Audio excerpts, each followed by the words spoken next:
Salut la team des joueurs, j'espère que vous allez bien. On se retrouve aujourd'hui pour une nouvelle vidéo sur l'Euro 2024 qui va très vite arriver puisque la compétition débute le 14 juin. On est le 31 mai au moment où je tourne cette vidéo. On va s'intéresser aux équipes qui pourraient venir jouer les troubles fêtes cette année. Est-ce qu'il y aura une ou plusieurs surprises? C'est ce qu'on va essayer de voir ensemble.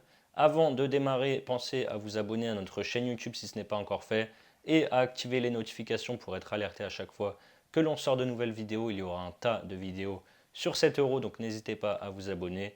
Alors, on va déjà voir ce qui s'est passé sur les derniers euros et les surprises qu'il y a eu. On va remonter jusqu'à l'euro 2000. En termes de vainqueur, il n'y a eu qu'une véritable surprise, on va y venir. En 2000, c'est la France qui a gagné en finale contre l'Italie. En 2008, c'est l'Espagne qui a gagné l'euro contre l'Allemagne. En 2012, ils ont conservé leur titre en s'imposant 4-0 contre l'Italie. En 2016, c'est le Portugal qui remporte la compétition en s'imposant 1-0 contre la France. Et c'est l'Italie qui a remporté le dernier Euro à la maison, à domicile, au tir au but contre l'Angleterre. La seule surprise est donc tombée en 2004 avec la victoire de la Grèce en finale contre le Portugal 1-0 sur leur seule frappe cadrée de la rencontre. Le Portugal, immense favori à l'époque de cette finale avec notamment Cristiano Ronaldo, même s'il était très jeune, Paoletta, Figo, Deco, Fabio Carvalho et j'en passe.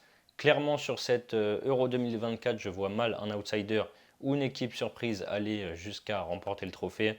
Je pense qu'on peut avoir quelques surprises en huitième de finale ou encore en quart, mais au-delà, ça risque d'être compliqué. On a toujours deux trois équipes qui font sensation à chaque Euro. En 2021, il y avait eu la belle épopée du Danemark qui avait été jusqu'en demi-finale. L'Ukraine et la République tchèque que l'on n'attendait pas qui sont sortis en quart de finale. En 2016, l'Islande a fait un quart de finale, mais surtout les Pays de Galles qui ont été jusqu'en demi-finale. Là, c'était une énorme surprise. Et je ne vais pas revenir sur les éditions précédentes, puisqu'avant 2016, il n'y avait que 16 équipes dans la compétition au lieu de 24. Du coup, après les phases de poule, on passait directement au quart de finale et non pas comme depuis 2016 au huitième de finale.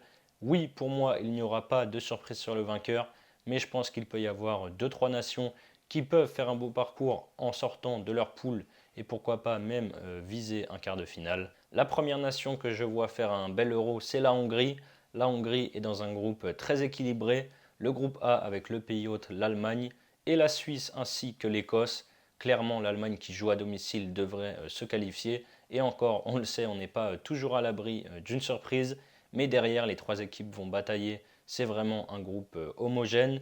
Les Hongrois ont fait sensation en Ligue des Nations en 2022 en terminant deuxième de leur groupe, alors qu'il y avait l'Italie, l'Angleterre et l'Allemagne.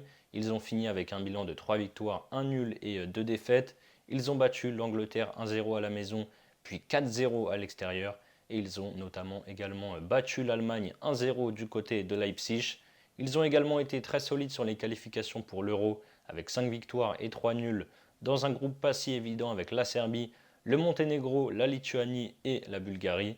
Ils ont terminé premiers. Lors du dernier Euro, ils avaient terminé dernier de leur groupe, mais ils étaient dans le groupe qu'on appelle de la mort, avec la France, l'Allemagne et le Portugal. Au niveau de l'effectif, il y a de très bons joueurs, notamment offensivement. Le leader de cette équipe, c'est Dominique Szoboszlai, qui est capitaine et meilleur joueur de cette nation. Gazdag, Salai, de Fribourg, Adam, Varga qui empile les buts avec Ferencvaros. Il y a du monde. En défense, il y a également de l'expérience avec Orban et Zalai qui jouent en Bundesliga. Je pense vraiment que cette équipe peut aller chercher un huitième de finale au vu de ce qu'elle montre depuis de nombreux mois maintenant. Surtout qu'il faut rappeler que les deux premiers de chaque groupe se qualifient, mais derrière il y a aussi les quatre meilleurs troisièmes sur les six groupes qui passent aussi en huitième. Donc il y a clairement la place pour la Hongrie. La cote de la Hongrie qui atteint les huitièmes de finale est à 1,70 sur Winamax, c'est pas mal. Et pourquoi pas même un quart de finale qui est coté à 3,50.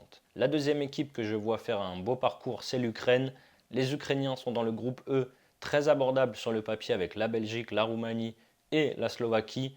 L'Ukraine est d'ailleurs le deuxième favori du groupe pour se qualifier en huitième de finale. Selon les bookmakers, la Belgique est logiquement favorite à 1,05. Ensuite, on a l'Ukraine à 1,35, la Roumanie à 1,60 et la Slovaquie en dernière position à 1,95. L'Ukraine a eu un groupe compliqué en phase de qualification avec l'Angleterre, l'Italie, la Macédoine du Nord et Malte. Ils ont terminé troisième à égalité de points avec l'Italie. Passage donc obligatoire par les barrages. Ils ont sorti la Bosnie en demi en s'imposant 2-1 grâce à des buts à la 85e et 88e minute. Et en finale, ils ont sorti l'Islande une nouvelle fois après avoir été menés 1-0. Ils égalisent peu de temps après la mi-temps à la 54e. Et derrière, Mudryk met le but qui les envoie à l'Euro à la 84e minute. En 2022, en Ligue des Nations, ils terminent deuxième de leur groupe avec 3 victoires, 2 nuls et une défaite contre l'Écosse, l'Irlande et l'Arménie. Et lors du dernier Euro, ils sortent en quart de finale en perdant 4-0 contre l'Angleterre. Ils ont d'excellents joueurs qui jouent au top niveau en club en Europe, même si certains sont bien moins bons en club qu'en sélection. Offensivement, il y a un énorme vivier. Le premier nom, c'est bien sûr Dovbyk qui a terminé meilleur buteur de Liga cette saison avec Gérone en marquant 24 buts en 36 matchs. Tsigankov sur l'aile droite qui joue aussi à Gérone. Très bon point pour les automatismes en sélection. Mudryk, pas terrible avec Chelsea, mais très bon en sélection. Ça devrait être le trio titulaire. Et derrière, sur le banc, il y a du Yaremchuk qui évolue à Valence. Malinowski de l'Atalanta également. Milieu très intéressant aussi avec le patron Zichenko qui joue très peu du côté d'Arsenal mais qui est toujours très important en sélection. Soudakov, l'étoile montante du Shakhtar. En défense, on a des joueurs qui évoluent en première ligue. Zabarny, Mikolenko. Et dans les buts, on a le gardien qui a profité de la blessure de Courtois pour briller avec le Real Madrid cette saison en Liga et en Ligue des Champions. C'est Lounine. L'Ukraine arrive avec un effectif très intéressant, peut-être la meilleure équipe depuis 10-15 ans. Ils ont un groupe à leur portée et ils vont arriver le couteau entre les dents en conquérant pour rendre heureux et fier tout un peuple, tout un pays. Un petit tour sur les cotes maintenant. Je l'ai dit, la qualif de l'Ukraine pour les huitièmes est cotée à 1,35. Vu leur groupe et le fait qu'ils peuvent aussi se qualifier en finissant parmi les meilleurs troisièmes, c'est bas et c'est tout à fait normal. Et la qualif pour les quarts de finale est cotée à 3,75 sur Winamax. Et ma troisième équipe surprise, ça sera la Serbie. Je prends des pincettes ici parce que contrairement à la Hongrie et l'Ukraine, leur groupe est assez relevé et ils sont en plus plutôt décevants ces dernières années. Déjà, leur groupe, ils sont dans le groupe C avec l'Angleterre en grand favori et derrière, ça va batailler dur pour la deuxième et troisième place avec le Danemark et la Slovénie. Ensuite, c'est leur première participation depuis 2004 à un Euro et depuis l'indépendance de la Serbie.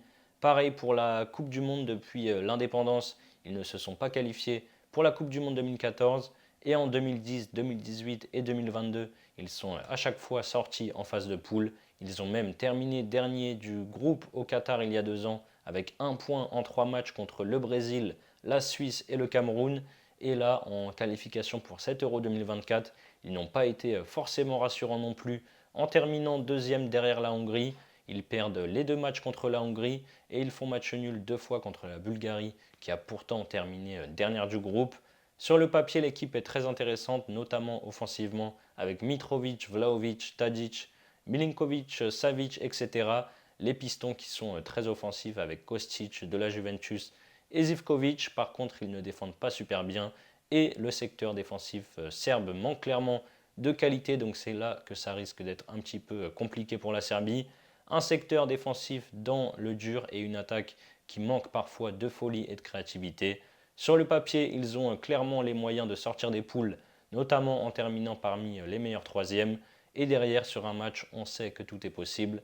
Je vous donne là aussi les cotes, mais sur les 3 surprises que j'ai données, c'est la nation pour laquelle je suis le moins emballé.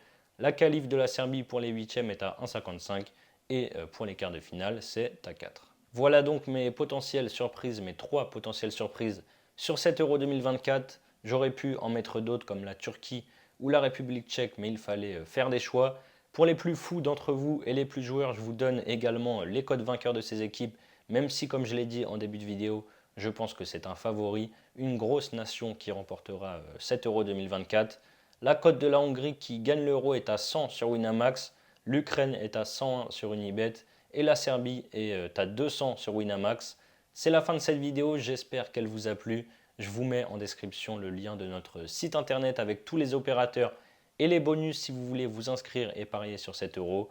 Dites-moi dans les commentaires si vous voyez une ou plusieurs équipes créer la sensation lors de cette compétition européenne cet été. Je vous rappelle bien sûr que les jeux d'argent sont strictement interdits aux mineurs. Jouer doit rester un plaisir, donc misez toujours en fonction de vos moyens. On se dit à très vite pour de nouvelles vidéos. Ciao, ciao.